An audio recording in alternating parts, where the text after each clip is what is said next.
It is widely believed that much is known about Viking raids, conjuring images of burning longships and war cries. However, what happened after these devastating attacks is often overlooked.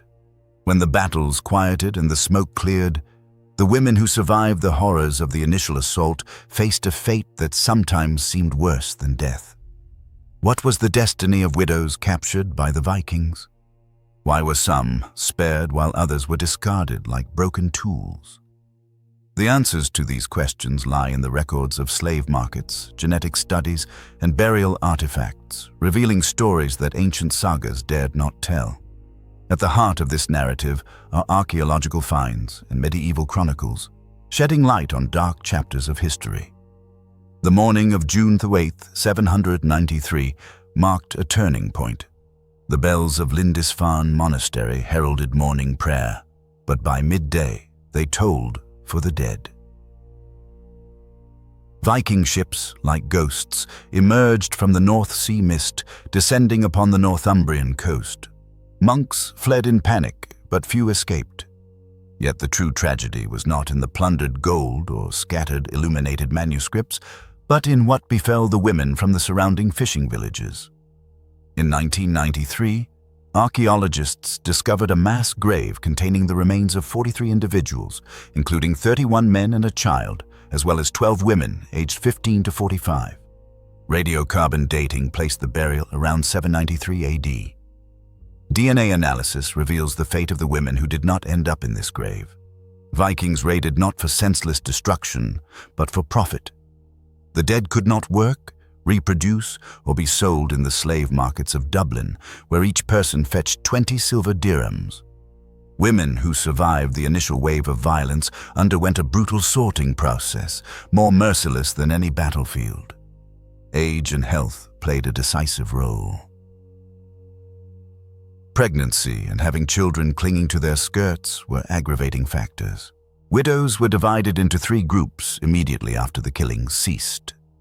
The first group consisted of young, healthy, and childless women capable of enduring the return journey. The second group comprised older women who possessed useful skills such as weaving, cooking, and brewing. The third group included all others whose remains rest in unmarked graves around Lindisfarne. The first 2 groups were taken aboard the ships. Archaeological finds from Repton, Derbyshire, shed light on subsequent events. Vikings wintered there in 873 or 874 AD.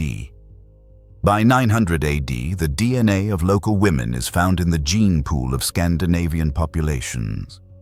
This indicates the systematic transportation of captured women to Norway and Denmark. Widows were regarded not only as slaves, but also as a valuable reproductive resource for a warrior culture that suffered immense male losses from raids and internecine conflicts. However, to reach the slave markets, one had to survive. The journey from England to Dublin took 6 days in good weather and twice as long in a storm. Women were chained and kept below deck in cramped spaces barely over a meter high. Ibn Rushd described similar conditions on Viking slave ships plying Russian rivers. They are loaded like merchandise, 40 people per ship, where there is barely enough room to lie down. Judging by the Oseberg ship burial, each woman was allotted about 45 centimeters of deck space. Physical laws are relentless, and half the captives did not survive this crossing. Pregnancy and seasickness lasting more than 3 days became a death sentence. Crews had no time or provisions for those who could not work. Skeletal remains from shipwrecks near the Shetland Islands attest to malnutrition and brutal treatment. Captured widows resisted, but broken arm bones and skull fractures indicate a tragic outcome. Survivors faced horrors exceeding storms. Vikings developed special methods to suppress resistance during transport. Captives were deprived of sleep, forced to stay awake in shifts to prevent escape attempts. Rations were strictly calculated to sustain life, but not provide strength for rebellion. Ship crews rotated guards every 4 hours to prevent collusion among captives. Physical restraints became increasingly sophisticated. Early raids used simple rope bonds, but by the 9th century, Specialized iron shackles appeared in archaeological sites and burial complexes. These were intricately crafted devices with precise dimensions. Leg shackles allowed walking but prevented running, while handcuffs enabled basic tasks but prevented the use of weapons. The craftsmanship of these shackles was comparable to modern metal artifacts found in royal burials. Royal burials held those who fell victim to the Viking Age. Captives who reached Dublin found themselves in slave markets that transformed the city into a thriving center of human trafficking. Archaeological excavations in Wood Quay revealed a complex system for classifying human merchandise. Women were evaluated based on age, physical condition, attractiveness, and professional skills. For example, a young widow skilled in weaving was valued at 22 silver coins in 1841, while an older woman experienced in animal husbandry cost 8 coins. The meticulously kept account books of Christ Church Cathedral, preserved to this day, recorded prices as slaves were taxed. Market days were held every 9 days in accordance with Irish law. According to Christ Church records, at peak season, an average of 47 people were sold daily, with women comprising about 60% of the total. Pricing reflected a harsh economic reality. Fertile women under 25 were in highest demand, while the price for women over 35 significantly decreased unless they possessed rare skills such as literacy or metalworking. Buyers arrived from across the Scandinavian world. Icelandic settlers needed women for new colonies, Norwegian jarls sought concubines and servants, and Danish traders bought human merchandise wholesale for resale in Baltic markets. Dublin merchants, confident in stable demand, offered credit and seasonal discounts. Spring raids supplied summer auctions with high prices, while in winter, goods were sold at a discount. However, Dublin was merely a transit point, with final destinations scattered throughout Scandinavia. Some women were destined to become progenitors of new settlements in Iceland, as evidenced by archaeological findings indicating the emergence of mixed Celto-Norse populations by 900 AD. Others became concubines of Norwegian and Danish jarls who needed heirs. Some captives reached Constantinople via river routes connecting Scandinavia to Byzantium. The journey to Iceland lasted about 3 weeks on ships designed more for cargo than passengers. Canars, carrying settlers, accommodated no more than 60 people. Women were housed in the bow hold, along with livestock and provisions. Seasickness, dysentery, and scurvy claimed the lives of about 30% of the captives before arrival.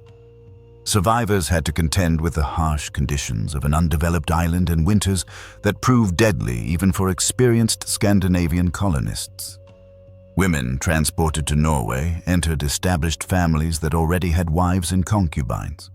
The social hierarchy was rigid and maintained by violence. Celtic women found themselves at the lowest rung, even below slaves who had been in the household for a long time. They had to sleep in the coldest parts of the dwelling, eat after everyone else, and perform the most dangerous tasks, such as tending fires and processing fish in freezing weather. Some captives adapted, learned Norwegian, bore children, and gained some protection through motherhood. Burial artifacts from 10th century Norway show Celtic brooches mixed with Scandinavian jewelry, indicating that women retained some of their identity while building new lives. Those who failed to adapt left no trace beyond DNA markers and occasional saga mentions of an Irish woman who jumped off a cliff. The system proved so effective that by 850 AD, the capture of women became a common Viking practice. Monasteries attracted particular attention because monks kept chronicles, but fishing villages, farming settlements, and trading posts suffered the greatest losses. Women disappeared from the coastal communities of Ireland, Scotland, and northern England. According to population genetics, the demographic consequences were felt for centuries. Raids followed a specific pattern that archaeologists can trace through layers of burnt settlements. Spring raids occurred during planting season when men were in the fields. Attackers knew precisely when to strike for maximum effect and minimal resistance. They studied targets for months, using trade contacts and advanced scouts. Nothing in these operations was random or spontaneous. Information gathering began long before the raids themselves. Scandinavian merchants visited selected communities during regular trading seasons, mapping defenses and identifying valuable individuals. They noted which women possessed useful skills, which were of noble birth, and which had small children, making their transport difficult. Local traitors, often desperate men mired in debt, provided detailed information about family structures and seasonal routines. The process of victim selection was refined with each raid. Vikings discovered that injuries rendered some women unfit for months. Others quickly adapted to captivity and became valuable interpreters and cultural guides for future raids on their home regions. The most valuable captives were noble women who could be ransomed or married off to forge political alliances. A mass grave discovered in 2009 near Cork contained the remains of 46 victims from a raid in 847 AD. The bodies of the women showed signs of systematic execution, single axe blows to the back of the head. These were the ones deemed unfit, too old, sick, or difficult to transport profitably. The position of the bodies indicates they were forced to kneel in a row, while their captors decided their fate based solely on market calculations. Human trafficking during the Viking Age was based solely on market calculations, where supply and demand determined the fates of thousands of women.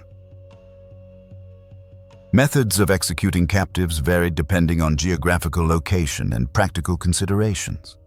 In coastal areas, drowning was common, where bodies disappeared into the sea without a trace. Inland, mass graves were preferred, which could be quickly concealed. In some places, ritual elements are found, hinting that captives were sacrificed to Norse gods before being shipped. Thus, practical and religious aspects intertwined in brutal systems of annihilation. However, DNA data reveals a darker picture. Many women who survived captivity and bore offspring showed genetic markers indicating an adaptation resembling Stockholm Syndrome. They did not merely survive in captivity, but thrived, bore children, and lived to old age in Scandinavian settlements. The psychological mechanisms underlying this adaptation were documented by Ahmad ibn Fadlan, who observed Viking communities on the banks of the Volga in 921 AD. His reports describe women who, initially captives, held influential positions in their communities. They controlled other slaves, managed households, and even participated in religious ceremonies. The transformation from victim to accomplice occurred within 2 to 3 years for most survivors. Those who could not adapt faced death or expulsion. Some women managed to become significant figures in their adopted societies. Or the deep-minded, originally a Celtic captive, became a wealthy landowner in Iceland. Her story, described in the Laxdæla Saga, attests that captured women could achieve high social status. But for every odd, there were hundreds of nameless widows who lived and died in slavery, whose stories were not recorded in the sagas. The trade routes along which these women were transported stretched from Greenland to Constantinople. Viking expansion was not just about conquering territories and plundering, but also about population replacement in regions where wars led to gender imbalance. The systematic capture of women of reproductive age from Celtic and Anglo-Saxon communities was used as a demographic weapon, altering the genetic makeup of entire regions. Eastern routes were particularly lucrative. Women transported along the Dnieper River reached Byzantine markets, where their value was higher than in Dublin. Although the journey took months and many perished, survivors could be sold for 40 gold solidi, enough to purchase a fully equipped warship. The economic benefit justified the risks and brutality. Recent archaeological excavations at Lens aux Meadows in Newfoundland have uncovered evidence of Celtic women among Scandinavian settlers. They were not voluntary immigrants, but were transported across the Atlantic as part of the earliest European colonization of North America. Their presence at the edge of the known world testifies to the scale of the widow trade. Isotopic analysis of teeth showed that the women from Newfoundland originated from specific regions of Ireland and Scotland. They were selected for particular skills: textile production, food preservation, and childbearing. The colony's survival depended on their expertise in areas where Scandinavian knowledge was insufficient. Their captivity played a crucial role in the European settlement of North America. This practice did not disappear with the decline of the Viking Age, but transformed into more sophisticated forms of human trafficking that continued into the Middle Ages. Legal codes developed in Iceland and Norway in the 10th and 11th centuries included detailed rules for treating captured women, not for their protection, but to prevent conflicts between owners. Gragas, an early Icelandic law code, clearly defined the rights that captured women retained and lost. They could own small personal belongings, but not land. They could practice their religion, but not refuse work. They could marry with the owner's consent, but not divorce without his permission. The laws treated them as valuable livestock with limited free will. Archaeological finds have preserved evidence of the infrastructure that supported this trade. Slave processing centers in Dublin, York, and Hedeby served as holding areas where captives awaited shipment. Even specialized shackles designed for long-distance transport have been found. The logistics were as complex as any other Viking enterprise. Hedeby's slave market occupied a separate part of the town with permanent stone buildings for housing captives and conducting auctions. Archaeological excavations revealed drainage systems for waste removal, kitchens designed for hundreds of people, and sleeping quarters engineered for maximum capacity while preventing escapes. The investment in infrastructure attests to the high profitability of this trade. A recently discovered hoard near Quairdale, containing 8,600 silver coins and 1,000 silver ingots, dates to approximately 905 AD. Among the treasures were 15 iron slave collars, each inscribed with Norse runes indicating the owner and destination. The hoard represents the profit from years of systematic widow trafficking, converted into portable wealth. The runic inscriptions on the collars named specific owners and destinations throughout Scandinavia. 3 collars were destined for Iceland, 5 for Norway, and 7 for Denmark. The precision of the accounting indicates a highly organized and business-like approach to this trade. These were not merely impulsive raiders grabbing random captives, but professional slave traders fulfilling specific orders. During the Viking Age, there was a particular type of bounty, widows, captured for specific tasks. Genetic studies indicate that in Iceland, Amatisand, where 80% of founding women have Celtic genetic markers, this practice reached its peak. This was not a gradual cultural exchange, but the result of a deliberate import of abducted women during the settlement of Iceland between 870 and 930 AD. Icelandic sagas, celebrating Viking exploits, conceal the fact that their society was built on systematic sexual slavery.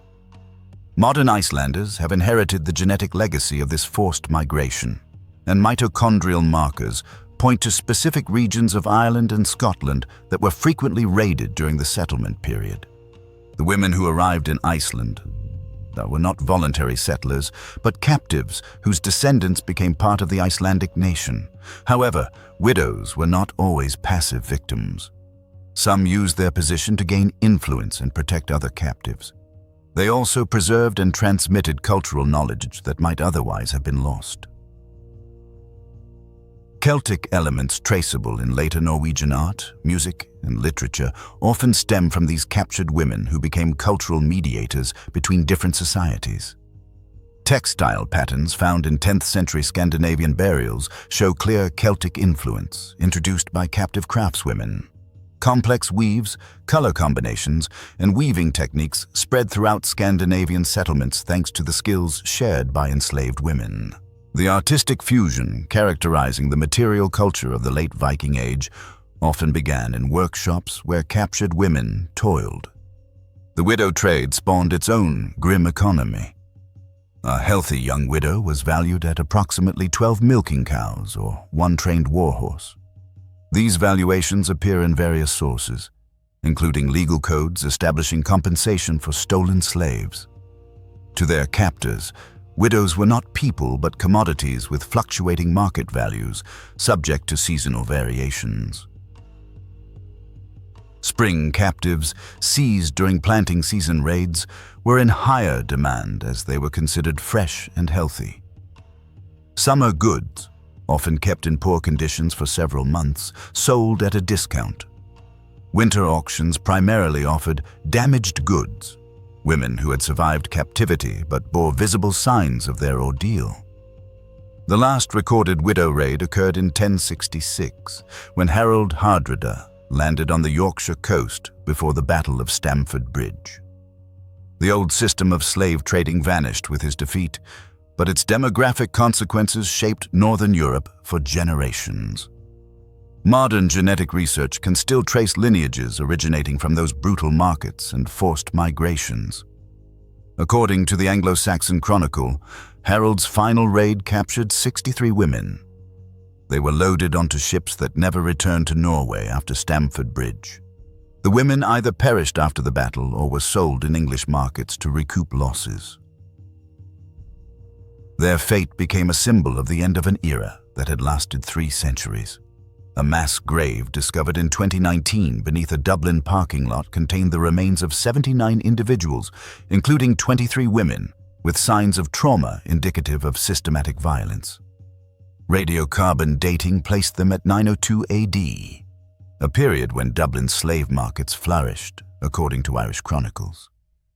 The women were buried with their hands bound, their stories reduced to bones, and the circumstances of their deaths.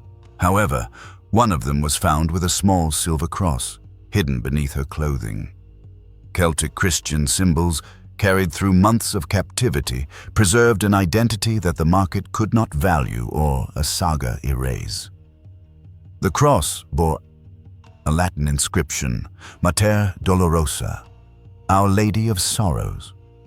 The woman who wore it maintained her faith, concealing her beliefs beneath her skin, beyond the reach of slave traders.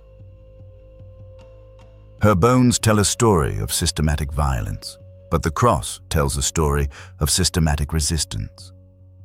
The widows who survived these dark times not only created new worlds, but also ensured that these worlds remembered their origins.